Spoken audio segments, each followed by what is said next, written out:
Nongeye kubasuhuza kandi ndakwifuriza kugubwa neza aho uherereye ariho hose udukurikiye mu mpande enye z'igihugu cyacu, amajyaruguru, amajyepfo, iburasirazuba, iburengerazuba, ariko nanone nawe uri muri kapitale mu mujyi wa Kigali, nyemerera nkwifuriza kugira ibihe byiza. Nawe udukurikirana uri hanze y'u Rwanda, ndakwifuriza kugira ibihe byiza cyane kandi business zawe, gahunda zawe zose Imana ikomeze yongeremo imigisha. Nkwifurije kugira ibihe byiza cyane, ariko kandi ugusuhuza nitwa Gladiator. Uyu munsi munyemerere tufungure page tuganire ku mazu cyangwa se tumenye amazu 10, inyubako 10 zihenze cyangwa se zatwaye amafaranga akayabo kugira ngo zuzure, kugira ngo zimurikwe cyangwa se zitahwe ku mugaragaro uyu munsi, zibe zikorerwamo ibikorwa bitandukanye. Zimwe ni inyubako z'abikorera, izindi ni inyubako z'ibigo bya leta cyangwa se ibigo by'abikorera, izindi kandi zikaba iza leta cyangwa se zubatswe ku ngengo y'imari ya leta. Ese inyubako iri ku mwanya wa mbere ni iyihe?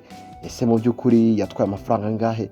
Izi nyubako zose uko ari 10 tugiye kuziganiraho, turebere hamwe amafaranga buri nyubako yagiye itwara kugira ngo yuzure, turebere hamwe ese iyi nyubako ikorerwamo ibiki, ese iyi nyubako iherereye he, n'andi makuru atandukanye. Urakaza neza, ariko wowe tugiye kubana ndagira ngo ubanze ukande ahanditse subscribe cyangwa se abone mu ibara ry'umutuku kugira ngo content nk'izi ndetse n'izindi tubategurira zigeze kugeraho mu bambere. Ariko kandi unadusigire comment cyangwa se uduhereze igitekerezo cyawe cyo kumva twazagaruka ku bintu ubutaha cyangwa se icyo tumva twakongeramo, n'ikindi gitekerezo icyo ari cyo cyose turacyakira. Urakaza neza, naho ubundi njye nitwa Gladiator.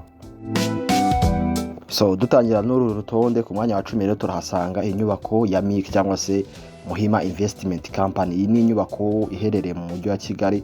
Iyi nyubako ikaba iherereye mu karere ka Nyarugenge nyine mu mujyi wa Kigali. Iyi nyubako yuzuye cyangwa se yatashywe ku mugaragaro mu mwaka 2017, hashize imyaka 7 iyi nyubako ya MIC itashywe cyangwa se ifunguye imiryango ku mugaragaro. Iyi nyubako ikaba yarabubatswe cyangwa se kugira ngo yubakwe irangire byagezwemo uruhare n'abikorera 80 bahuje ingufu bubaka iyi nyubako ya MIC cyangwa se Muhima Investment Company. Iyi nyubako ikaba yaratwaye amafaranga atari make kuko kugira ngo yuzure neza itangire gukorerwamo, ndetse n'uyu munsi bigihari imeze neza ku ngufu z'abo bantu barenga 80 cyangwa se abikorera 80 bahuje imbaraga bakubaka iyi nzu. Ikaba yaratwaye akayabo ka miliyari 16 z'amafaranga y'u Rwanda. Ni amafaranga atari makeya.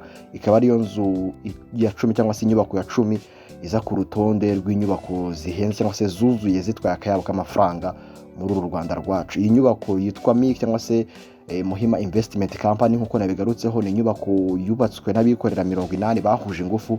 Abikorera rero 80 kugira ngo babashe kubaka inzu cyangwa se inyubako ya MIC byabatwaye miliyari 16 z'amafaranga y'u Rwanda. Ikaba ariyo nzu iza ku mwanya wa 10 ku rutonde cyangwa se kuri liste y'inyubako 10 zatwaye akayabo kugira ngo zuzure. MIC ikaba iza ku mwanya wa 10 aho yatwaye akayabo ka miliyari 16 z'amafaranga y'u Rwanda. Ariko se ku mwanya wa 9 hari ihe nyubako? Nidukomeza ku mwanya wa 9 tuhasanga inyubako ya KBC cyangwa se Kigali Business Center. Iyi ni inyubako y'ubucuruzi nayo iherereye mu mujyi wa Kigali ku Kimihurura. Ikaba hariho iyi nyubako ya KBC iherereye. Iyi nyubako mu by'ukuri yubatswe ku nshuro ya mbere cyangwa se yatashywe ku nshuro ya mbere mu mwaka 2003. Icyo gihe yakoreragamo ibigo by'ubucuruzi bitandukanye ndetse n'amaresitora atandukanye. Gusa nyuma yaho mu mwaka 2018 mu kwezi kwa 8 iyi nyubako ya KBC cyangwa se Kigali Business Center yavuguruwe igice kimwe. Havugururwa igice kimwe ndetse hiyongeraho n'inyubako nshya ndende kandi ngari, ubona ko yubatswe mu buryo bwa kijyambere. Nyuma y'uko iyi nzu cyangwa se mu by'ukuri ku kuvugurura kurangiye mu mwaka 2018, iyi nyubako yahise inahabwa award cyangwa se yahawe igihembo nk'imwe mu nzu cyangwa se nk'imwe mu nyubako zivuguruye zijyanye n'igihe muri aka karere ka Afurika y'Iburasirazuba, cyangwa se ni iya nyubako yavuguruwe ariko ikaba izirenze izindi zose mu zavuguruwe mu karere ka Afurika y'Iburasirazuba. Hari mu mwaka 2018 nibwo inyubako ya KBC yahawe icyo gihembo nk'inyubako ivuguruwe ihiga izindi mu karere ka Afurika y'Iburasirazuba. Ni igihembo yahawe mu mwaka 2018. Iyi nyubako mu by'ukuri ni inyubako mu kuvugururwa kwayo yongerewe ubushobozi, bayongerera ubushobozi bwo ku rwego rwo hejuru kuko ifite ubushobozi bwo kuba yakakira, ifite parking yakakira imodoka zirenga 200 kandi nta mubyigano ubayeho, buri yose iparitse mu buryo bwayo kandi igaparika neza, ikaba nizewe umutekano wayo. Iyi nyubako ikaba mu by'ukuri ibikorwa byo kwivugurura ku rwego rwisumbuyeho cyangwa se kongeraho iki gice kimwe nababwiraga cyayo gishyashya bongeyeho kigari kandi kirekire, byaratwaye akayabo ka miliyari 17 z'amafaranga y'u Rwanda. Ni mu by'ukuri ikintu kigaragaza ko yongerewe urwego, ariko nanone ntibyatwaye amafaranga makeya kuko byatwaye amafaranga miliyari 17 z'amafaranga y'u Rwanda. Ikaba ari inyubako iza ku mwanya wa 9 ku rutonde rw'inyubako 10 zihenze cyangwa se zatwaye akayabo kugira ngo zuzure. Iyi nyubako ya KBC cyangwa se Kigali Business Center ikaba iza ku mwanya wa 9, aho yatwaye akayabo ka miliyari 17 z'amafaranga y'u Rwanda kugira ngo ibikorwa byo kwiyubaka byose cyangwa se byo kwivugurura neza ku rwego mpuzamahanga birangire. Ikaba iza ku mwanya wa 9, ariko se ku mwanya wa 8 turaza kuba tuhafite iyihe nyubako? Ku mwanya wa 8 tuhakomeza turaza kuhasanga inyubako cyangwa se inzu ikoreramo ibiro bikuru bya banki ya BPR cyangwa se banki y'abaturage, ubu ngubu yaguzwe na KCB. Ikaba ari ifite imigabane myinshi, gusa iyi nyubako ikaba n'ubundi yarubatswe ari icyicaro gikuru cya banki y'abaturage cyangwa se BPR headquarters. So iyi nyubako iza ku mwanya wa 8 ikaba iherereye mu mujyi wa Kigali mu Kiyovu, niho iherereye. Iyi nyubako yatashywe cyangwa se yafunguye imiryango ku mugaragaro mu mwaka wa 2019. Ikaba ari inzu ndende kuko igizwe n'amagorofa 11, iri mu nzu ndende ziri mu mujyi wa Kigali zirimo za KCT, Makuza Peace Plaza ndetse n'iyi ngiyi ya BPR headquarters cyangwa se icyicaro gikuru cya banki y'abaturage. Iyi nyubako rero ikaba yaratashywe ku mugaragaro mu mwaka wa 2019. Nyuma y'uko itashywe ku mugaragaro mu mwaka wa 2019, iyi nyubako nk'uko nabigarutseho ikaba ifite amagorofa 11. Iyi nyubako rero mu kubikorwa byose byo kuyubaka ikaba yaratwaye akayabo ka miliyari 18 z'amafaranga y'u Rwanda mu bikorwa byose byo kuyubaka. Ntabwo ari amafaranga make ya miliyari 18 zo kubasha kubaka icyicaro gikuru cya banki, kandi nawe iyo uyigezeho ubona ko ni inyubako yubakanywe ubuhanga bwo ku rwego rwo hejuru.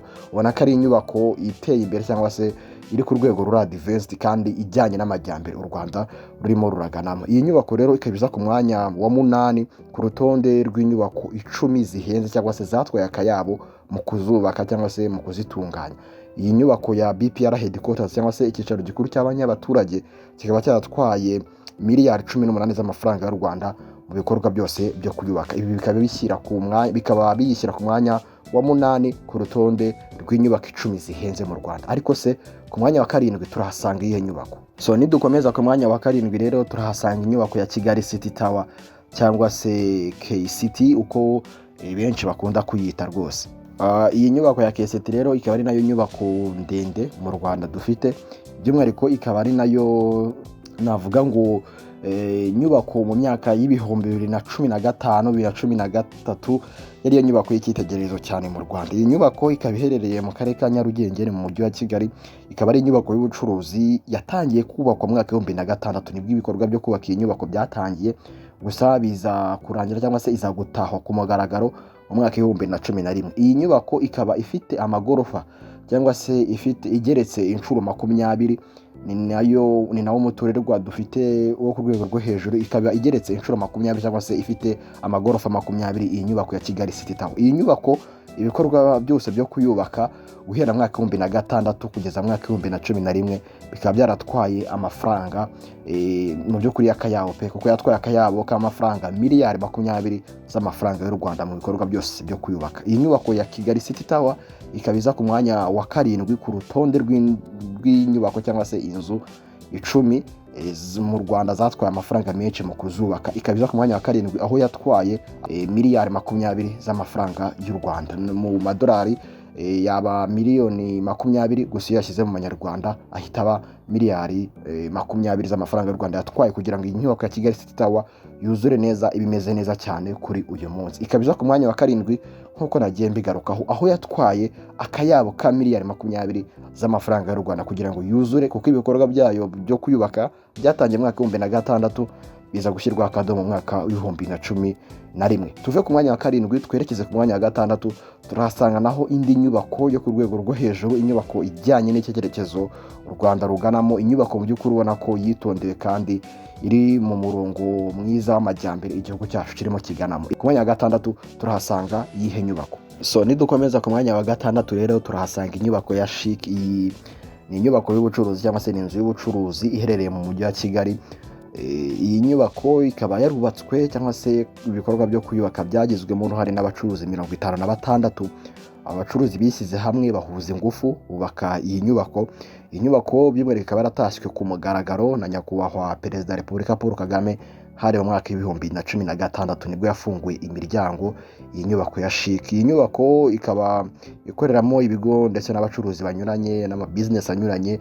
Mu by'ukuri ni inyubako y'ubucuruzi nyine ikorerwamo ibikorwa bitandukanye by'ubucuruzi. Iyi nyubako ikaba yaruzuye itwaye akayabo ka miliyari 25 z'amafaranga y'u Rwanda. Ibi bikaba biyishyira ku mwanya wa 6 ku rutonde rw'inyubako 10 cyangwa se inzu 10 zatwaye akayabo mu bikorwa byo kuzubaka hano mu Rwanda, zaba inyubako z'abikorera, zaba inyubako z'ibigo bitandukanye, zaba inyubako za leta ariko zihenze cyangwa se zatwaye amafaranga menshi mu bikorwa byo kuzubaka. Iyi nyubako rero ya Chic ikaba iza ku mwanya wa 6 aho yatwaye akayabo ka miliyari 25 z'amafaranga y'u Rwanda. Gusa tukomereze ku mwanya wa 5 twinjire mu nyubako 5 za mbere zatwaye amafaranga menshi mu kuzubaka. Ese ku mwanya wa 5 turahasanga iyi nyubako?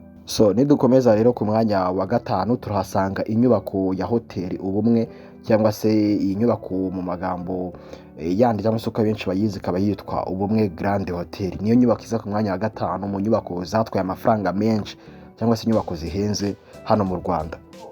Iyi nyubako rero ya Ubumwe Grand Hotel ikaba yarafunguye imiryango cyangwa se yatangiye ibikorwa byayo ifungura ku mugaragaro mu mwaka w'2016. Ikaba ari hoteli ifite ibyumba 153, ni byinshi cyane. Iyi hoteli kandi ikaba inafite piscine hejuru cyangwa se mu bushorishori bwayo. Ikaba kandi iri ku rwego rw'inyenyeri 4. Ni hoteli iri ku rwego rw'inyenyeri 4 hejuru y'ibyumba 153 ifite, ndetse ikaba ifite na piscine hejuru. Iyi nyubako rero ibi byose ntabwo byari gutwara amafaranga makeya, ndetse n'ibindi byose biyigize mu by'ukuri bizamura bije, bizamura igiciro cy'inyubako. Iyi nyubako ikaba iza ku mwanya wa 5 aho ibikorwa byose byo kuyubaka byatwaye akayabo ka miliyari 40 z'amafaranga y'u Rwanda kuva itangiye ndetse kugeza isoje mu bikorwa byose byo kuyubaka. Iyi nyubako ikaba iza ku mwanya wa 5 ku rutonde rw'inyubako 10 zihenze cyangwa se zatwaye akayabo k'amafaranga mu kuzitunganya cyangwa se mu kuzubaka. Iyi nyubako ya Ubumwe Grand Hotel ikaba ariyo iri kuri uyu mwanya wa 5. Ariko se ku mwanya wa 4 dufite ihe nyubako? Munyemerere ladies and gentlemen twerekeze ku mwanya wa 4. Nidukomeza rero ku mwanya wa 4 turahasanga inyubako ya Makuza Peace Plaza. Iyi ni inyubako iherereye mu mujyi rwagati wa Kigali i Nyarugenge. Iyi nyubako ikaba yaratashywe mu mwaka w'2015 na nyakubahwa Perezida wa Repubulika Paul Kagame nibwo yayitashye mu mwaka w'2015. Iyi ni inzu y'ubucuruzi y'umunyemari Makuza Bertin, akaba ari nawe nyiri uruganda rwa Rwanda Foam, uruganda ruzwi cyane mu bijyanye no gutunganya matera. Uyu mubyeyi akaba yaritabye Imana ariko mu mwaka w'2016 Imana ikomeza kumuhiruko ridashira. Iyi nyubako ye bwite cyangwa se iyi nyubako ya Makuza Bertin yitwa Makuza Peace Plaza yatangiye kubakwa mu mwaka w'2010. Nibwo iyi nyubako yatangiye kuyitunganya cyangwa se ibikorwa byo kuyubaka nibwo byatangiye mu mwaka w'2010. Iyi nyubako ikaba yubatse kuri metero kare cyangwa se ku buso bwa metero kare 42,000. Ikaba ifite kandi amagorofa 15, ikaba igeretse inshuro 15. Aya magorofa 15 arimo ibiro ndetse n'inzu 20 zo gutura. Mu by'ukuri umva ko ubuso 42,000 ni ikintu kigaragaza ko iyi nzu iba yubatse ahantu hagari. Ikindi kandi kuba ifite amagorofa 15, muri ayo magorofa 15 hakaba harimo ibiro ndetse n'inzu 20 byo guturamo, byerekana ko ari inzu itari gutwara amafaranga makeya mu bikorwa byo kuyubaka. Iyi nyubako Makuza Bertin wagize uruhare mu kuyubaka, akaba ari nawe nyiri iyi Makuza Peace Plaza, yatanze miliyoni 20 zo mu kugira ngo iyi nyubako yuzure cyangwa se kugira ngo iyi nyubako yubakwe. Ni miliyoni 20 z'amadolari yatanze. Ariko kandi ntabwo byari kurangira kuri ayo mafaranga gusa. Ntabwo ayo mafaranga miliyoni 20 yarahagije ngo iyi nyubako yuzure, kuko hifashishijwe n'inguzanyo yahawe na IFC ndetse na GT Bank zuzuza amafaranga yakoreshejwe cyangwa se amafaranga yose yari akenewe kugira ngo iyi nyubako yuzure. Wakibaza rero ngo ese ubwo iyi nyubako muri rusange yatwaye amafaranga angahe? Iyi nyubako yuzuye neza cyangwa se yatashywe mu mwaka w'2015 nyuma y'uko ibikorwa byo kuyubaka cyangwa se by'imirimo yo kuyitunganya byatangiye mu mwaka w'2010. Nyuma yaho rero mu mwaka w'2015 ubwo yatahwaga irangiye neza, byatwaye akayabo ka miliyari 42 z'amafaranga y'u Rwanda. Ni amafaranga atari makeya by'umwihariko ku muntu ku giti cye nka Makuza Bertin gushyiraho amafaranga miliyoni 20 z'amadolari kugira ngo iyo nyubako yuzure, akifashisha n'inguzanyo ya IFC ndetse na GT Bank kugira ngo abashe kuzuza neza iyi nyubako. Ni byerekana ko ari umwe mu bagabo b'abanyemari kandi bareba kure business z'ahazaza zizarama kandi n'ibinyejana n'ibiragano bikagenda bisimburana ariko za business zabo zigihari. Uyu mugabo rero witabye Imana mu mwaka wa 2016 akaba ari nawe nyir'uruganda rwa Rwanda Form, akaba ari nawe mu by'ukuri wubatse iyi nyubako ya Makuza Peace Plaza. Ikaba ari inyubako iza ku mwanya wa 4 mu nyubako zihenze mu Rwanda, cyangwa se inyubako zatwaye akayabo k'amafaranga kugira ngo zibashe kubakwa cyangwa se imirimo yo kuzubaka irangire. Iyi nyubako rero ya Makuza Peace Plaza ikaba iza ku mwanya wa 4 aho yatwaye akayabo ka miliyari 42 z'amafaranga y'u Rwanda. Gusa si yo yonyine kuko hari n'izindi nyubako zihenze, ariko munyemerereye twekeze ku mwanya wa 3 nabwo turasanga inyubako ni ikimenya bose bitari mu Rwanda gusa ahubwo no mu mahanga. Ni inyubako iteye imbere, ni inyubako yerekana ishusho y'u Rwanda, ni inyubako yerekana intsinzi y'u Rwanda, ni ishusho igaragaza gukomera ndetse no kudahangarwa kw'abanyarwanda. Iyi nyubako yitwa Kigali Arena, iza ku mwanya wa 3 ku rutonde rw'inyubako zihenze mu Rwanda cyangwa se zatwaye amafaranga akavagari kugira ngo zubakwe. Iyi ni inzu mu byo kuri y'imyidagaduro, ikaba iherereye mu karere ka Gasabo mu mujyi wa Kigali, niho iyi nzu ya Kigali Arena iherereye. Iyi nyubako yatashywe ku mugaragaro na nyakubahwa Perezida wa Repubulika Paul Kagame mu mwaka wa 2019, nibwo yayitashya ku mugaragaro ayifungura ku mugaragaro ko noneho abantu batangira cyangwa se ibikorwa bitandukanye byakorerwamo nta kibazo. Ikaba mu by'ukuri iri mu nyubako zikomeye cyangwa se zo ku rwego rwiza muri Afurika zakira imikino y'amaboko, kuko iri mu 10 za mbere mu zakira imikino y'amaboko, yaba volley, yaba basket ndetse n'indi mikino itandukanye y'amaboko. Ikaba iza ku mwanya wa mbere by'umwihariko muri aka karere ka Afurika y'Iburasirazuba mu nzu nziza cyangwa se mu nyubako nziza zakira imikino y'amaboko. Muri aka karere ka Afurika y'Iburasirazuba nta yindi nyubako wabona ya mbere cyangwa se nziza nka Kigali Arena mu mikino y'amaboko cyangwa se mu kuyakira. Ikaba iza ku mwanya wa mbere mu karere ka Afurika y'Iburasirazuba, ikaza kandi mu 10 za mbere muri Afurika yose muri rusange. Iyi nyubako ibikorwa byo kuyubaka ntabwo byatinze kuko byatwaye igihe cy'amezi 6 yonyine. Ibikorwa byo kubaka iyi nyubako ya Kigali Arena byatwaye amezi 6 yonyine kuko ibikorwa byo kuyubaka byatangiye mu kwezi kwa 2 mu mwaka wa 2019, imirimo yo kuyubaka isozwa mu mwaka wa 2019 mu kwezi kwa 8. Urumva ko amezi 6 yonyine ikaba irangiye kandi ku rwego rwiza. Mu by'ukuri byerekana uburyo ibikorwa byo kuyubaka byihuse, ariko ntihazemo icyo navuga nko kugabanya ireme cyangwa se karite y'ibyari byubaka, kuko abayigiyemo ubwo yatahwaga ndetse n'abayijyamo uyu munsi babona ko ari inyubako pe navuga ngo iteye imbere kandi igaragaza ko u Rwanda rwavuye ku rwego rumwe rukagera ku rundi. Iyi nyubako ibikorwa byo kuyubaka byatwaye amezi 6 yonyine kuko yubatswe mu mwaka wa 2019 wonyine, kuko ibikorwa byatangiye mu kwezi kwa 2 ku mwaka wa 2019 biza gushyirwaho akadomo mu kwezi kwa 8 mu mwaka wa 2019. Iyi nyubako ikaba ifite ubushobozi bwo kwakira abantu 10,000 baje kwirebera umukino wari wose cyangwa se igitaramo cyaricyo cyose, bitewe na event yari yose yahabereye, yakakira ibitaramo, yakakira inama, yakakira imikino itandukanye, ariko abantu 10,000 bakaba ari abantu bajya muri iyi nyubako ya Kigali Arena. Iyi nyubako ikaba yaratwaye akayabo pe kugira ngo yuzure. Urumva inyubako iteye imbere nk'ingi noneho ikaba ari nayo ya mbere muri aka karere ka Afurika y'Iburasirazuba, ikaza mu 10 za mbere muri Afurika yose muri rusange, nta kuntu itatwara akayabo kugira ngo yuzure. Iyi nyubako ikabiza ku mwanya wa 3 mu nyubako zihenze cyangwa se zatwaye amafaranga menshi kugira ngo zubakwe, aho yatwaye akayabo ka miliyari 105 z'amafaranga y'u Rwanda mu bikorwa byose byo kuyubaka. Iyi nyubako ya Kigali Arena ikaba ariyo iza ku mwanya wa 3, ariko se ku mwanya wa 2 tuhafite iyihe nyubako? So nidukomeza rero ku mwanya wa 2 turahasanga inyubako ya Stade Amahoro cyangwa se Stade Amahoro Stadium, Amahoro Stadium niyo dusanga ku mwanya wa 2 mu nyubako 10 zihenze cyangwa se zatwaye akayabo kugira ngo zuzure hano mu Rwanda. Iyi nyubako mbere yuko tugera ku mafaranga akavagari yatwaye kugira ngo yuzure, icyo bamenya nuko iyi nyubako bwa mbere yubatswe n'Abashinwa, iza gutahwa mu mwaka wa 1986, nibwo bwa mbere Stade Amahoro yatashywe. Ikaba icyo gihe yari ifite ubushobozi bwo kwakira abantu 25,000 bakaba bakabije pe ibihumbi 30, ariko icyo gihe ni ukuvuga ngo nta hantu na hamwe washoboraga kubona umwanya wo gutambukiramo. Abantu ibihumbi 30 babaga ariyo maximum capacity iyi stade Amahoro yashoboraga kwakira, nyuma y'uko yari yubatswe bwa mbere mu mwaka w'1986. Gusa mu mwaka w'2022 ibikorwa byo kuvugurura iyi stade byaratangiye. Intego mu by'ukuri ari ukuyishyira ku rwego mpuzamahanga, kandi ikazaba ari stade navuga ngo ibereye ijisho, ya stade umuntu ageramo akavuga ngo dore igikorwa remezo. Iyi stade imirimo yo kuyitunga cyangwa se kuyivugurura mu by'ukuri navuga ngo yanashyizweho akadomo, kuko hanabereyemo umukino ejo bundi, umukino wahuje APR ndetse n'ikipe ya Rayon Sport.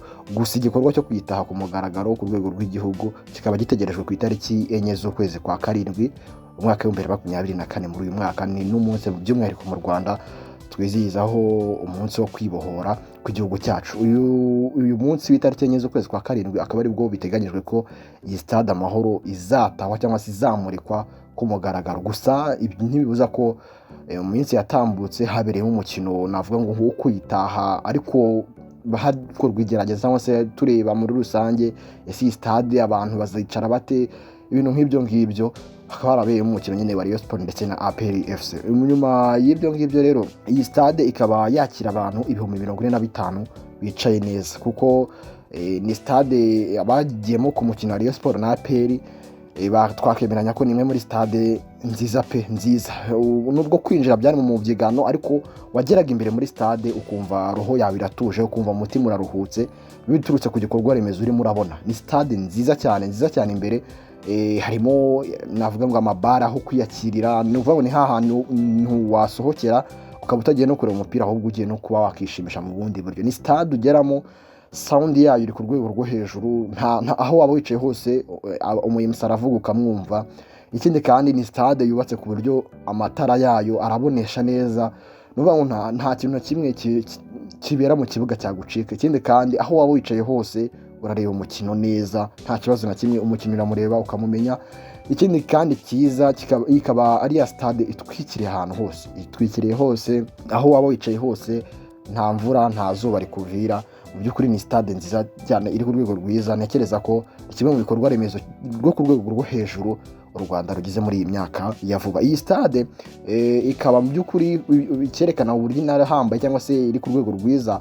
Ejo bundi mu minsi yashize CAF, impuzamashyirahamwe y'imikino y'umupira w'amaguru muri Afurika, CAF ikaba iheruka kwemerera Ferwafa cyangwa se ikaba iherutse gutangaza ko iyi stade Amahoro noneho yemereye kwakira imikino mpuzamahanga, ko iri ku rwego rwiza. Mu by'ukuri ni stade uwari wese wazayigeramo tuzemeranya, cyangwa se ibyo ndi kukubwira uzasanga nta binyuma birimo. Ni stade iri ku rwego rwiza cyane. Gusa ibi bikorwa byo kwivugurura igashyirwa ku rwego twese tuyijyamo tugatangara, tukibaza ngo ariko si iyi stade mana yanjye ibintu bimeze bite, ntabwo byari kubura gutwara akavagari k'amafaranga. Iyi stade ibikorwa byo kuyivugurura ikaba iri ku rwego rwiza, urwego mpuzamahanga, bikaba byaratwaye amafaranga miliyari 165 z'amafaranga y'u Rwanda. Niyo bije yose yagenze kuri iyi stade, cyangwa se niyo mafaranga yakoreshejwe kugira ngo iyi stade y'Amahoro ivugururwe neza, ishyirwe ku rwego mpuzamahanga. Kuva rero mu mwaka w'2022 kugera uyu munsi mu mwaka w'2024 imirimo yo kuyivugurura ubwo yatangiraga kugera isoje.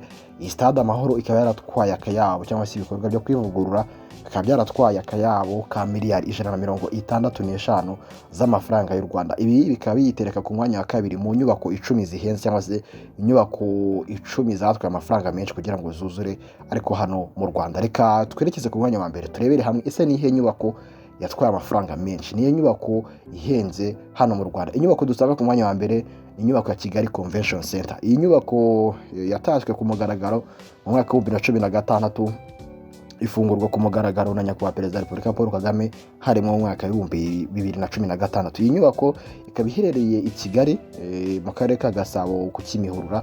Iyi nyubako ya Kigali Convention Center iherereye, ikaba ari inzu yakira inama ndetse n'ibindi bikorwa bitandukanye.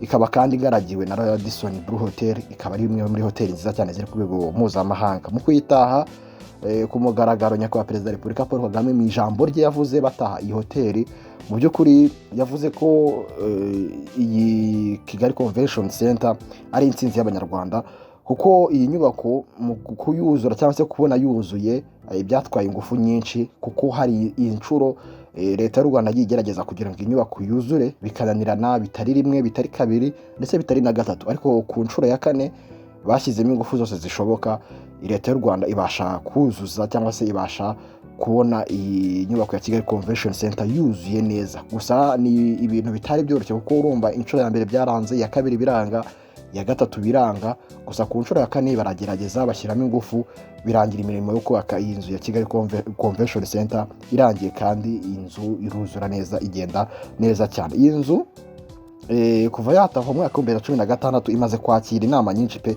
yakira inama nyinshi mpuzamahanga, ndetse mu by'ukuri yanegukanye ibihembo bitandukanye. Aho mu bihembo byinshi yegukanye, imaze kwegukana ibihembo birenga 18 kuva yataha mu mwaka wa 2016, kuko nawe watekereza inyubako imaze kwegukana ibihembo birenga 18 bihita bikwereka ko ni inyubako iri ku rwego mpuzamahanga, kandi ibyo bihembo bikaba atari n'ibihembo by'umwihariko wenda bivuga ngo bitangirwa mu Rwanda, ahubwo ari bya bihembo byo ku rwego mpuzamahanga, byerekana ko iyi nyubako iri ku rwego mpuzamahanga.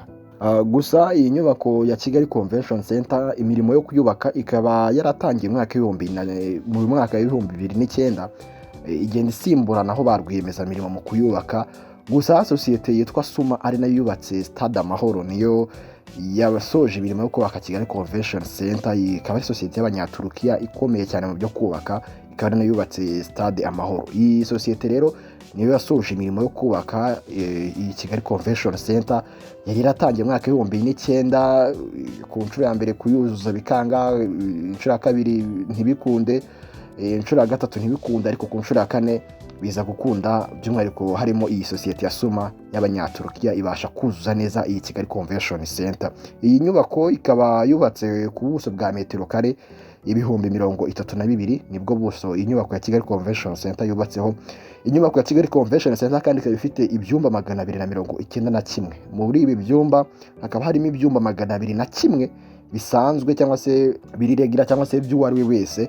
Gusa usibye ibingibi 201, hakaba hazamo ibyumba 5 biri ku rwego rwo kwakira abakuru b'ibihugu cyangwa se abaperezida. Usibye ibi byumba 5 byahariwe kwakira abaperezida, harimo n'icyumba kimwe cyo kwakira umwami, ni icyumba kimwe cyahariwe kwakira umwami. Usibye ibi kandi hiyongeraho ibyumba 68 byiyubashye ku buryo byakwakira abandi banyacyubahiro cyangwa se abandi bayobozi. Hari ukuntu umuntu ashobora kuba atari perezida cyangwa se atari na minisitiri, ariko ari undi muntu w'umunyacyubahiro, ese ni umwatlete, ese n'undi muntu uwo ari we wese, ariko umunyacyubahiro wo ku rwego rwo hejuru. Iyi nzu rero ikaba ifite ibyumba 68 byahariwe abo bantu cyangwa se byateganyirijwe abo bantu. Iyi nyubako ya Kigali Convention Center ikaba ifite ubushobozi cyangwa se ifite ikikoni cyatekera abantu 4,000 bakarya bagashinzara nta kibazo na kimwe. Abantu 4,000, iyi nyubako ya Kigali Convention Center ikaba ifite ubushobozi bwo kubagaburira, ifite icyo kikoni cyategurira amafunguro abantu 4,000. Nawe uratekereza, urumva ko ari inyubako yo ku rwego mpuzamahanga pe. Usibye ibi kandi iyi nyubako ifite na piscine imwe nini, ndetse ikaba ifite n'ibibuga bya tennis. Ni inyubako ubona ko yubakiwe urwego rwose mpuzamahanga. Iyi nyubako ikaba yaratwaye akayabo ka $300,000 z'amadolari y'Amerika icyo gihe. Iyo urebye amafaranga y'amadolari y'Amerika icyo gihe, usanga uyashyize mu manyarwanda ari miliyari 223 z'amafaranga y'u Rwanda. Ukoze imibare y'uko idolari ryari rihagaze icyo gihe itahwa mu mwaka wa 2016, ikaba yaruzuye itwaye akayabo ka $300,000 z'amadolari y'Amerika. Gusa ari mu manyarwanda cyangwa se uyashyize mu manyarwanda akaba ari miliyari 223 z'icyo gihe, cyangwa se z'uwo mwaka wa 2016, ugendeye ku kuntu ivunjisha n'ivunjwa ry'amafaranga ryakorwa cyangwa se ryari rihagaze icyo gihe mu mwaka wa 2016. Iyi nyubako itahwa cyangwa se yuzura ku mugaragaro. Ikaba iyi nyubako iza ku mwanya wa mbere, aho yatwaye akayabo ka miliyari 226 z'amafaranga y'u Rwanda, ni mu gihe mu madolari ari miliyari 300 z'amadolari y'Amerika. Niyo nyubako iza ku mwanya wa mbere mu nyubako zihenze cyangwa se zatwaye amafaranga menshi hano mu Rwanda. Iyi nyubako ya Kigali Convention Center ikaba ariyo iza ku mwanya wa mbere, ikaba inaza mu nyubako zihenze muri Afurika, mu nyubako 10 zihenze. Iyi nyubako ya Kigali Convention Center ikabizamo. Ngayo nguko urutonde rw'inyubako 10 zihagazeho cyangwa se za nyubako zatwaye akayabo k'amafaranga kugira ngo zuzure. Ese watekerezaga ko iya mbere iraza kubiyihe? Ese watekerezaga ko Convention Center yaba iri ku mwanya wa mbere? dusangize igitekerezo cyawe, ariko nanone ntugende udakanze subscribe cyangwa se abone mu ibara ry'umutuku kugira ngo content nk'izi ndetse n'izindi zitaha zijye zikugeraho mu ba mbere. Munyemerenge mbashimire, amazina yanjye ni Gladiator, reka mbasezere mbabwira ngo Imana ibahe imigisha myinshi.